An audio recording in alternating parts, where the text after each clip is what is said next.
phone? Currently, it's just iOS, and it's all powered from it. It renders through a new window. It uses your phone's cellular data. The only thing we use a head unit for the car itself is the GPS, because it's a little more accurate, and as well as the video, a window just to draw on. And so one thing we want to highlight is all of our Google APIs, and the biggest one is Places autocomplete. So the typical address entry you have is, please enter your city, please enter your state, please enter your It's like address. a 2-minute process. 2-minute process. So now what we can do is you can just enter your address in. So do you know any address in San Francisco you want to go to?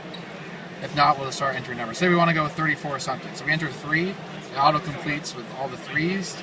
So there's 34th Avenue. Say we wanted to go there. In 2 strokes, we're there. So it's really quick. It allows, very quick address entry. We can click on it, clicking on the address routes to it.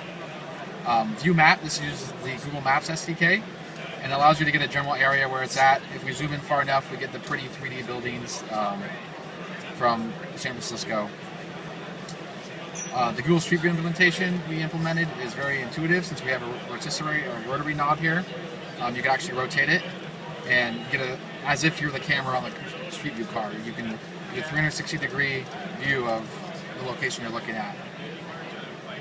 Along with doing direct address entry, you can also just do categories. So for example, these are your saved searches. Here's coffee. So if you wanted to search for coffee around your current location, you can easily just select Phil's. So we want to go to Phil's. Comes up with the phone, the column, the time, and some photos for that location if you're worried about it being, some location you would not want to attend. That's the main Places API implementation. The radar search is also part of the Places API.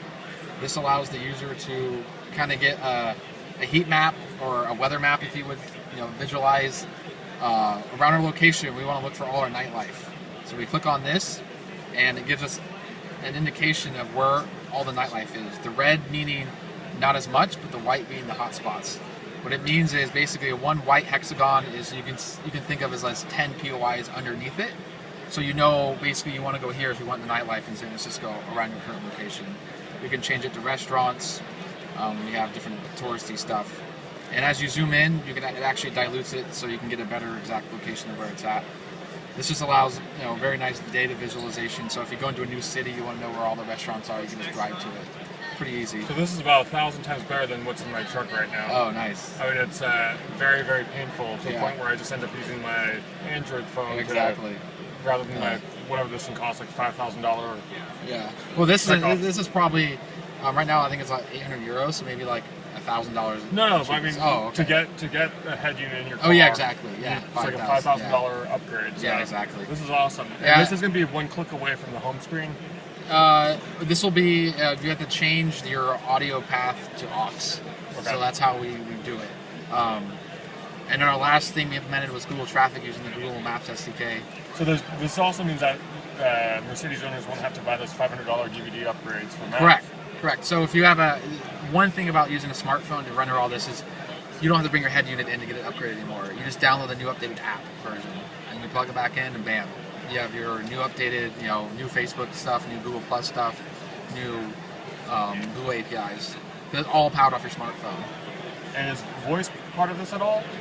So all through the dial for now. So voice isn't part of it. Yeah. I mean, right now we have voice as in Siri, but we don't. Like I said, we don't have. It's already on iOS right now, so eventually it'll be Android. And so that's basically all of it.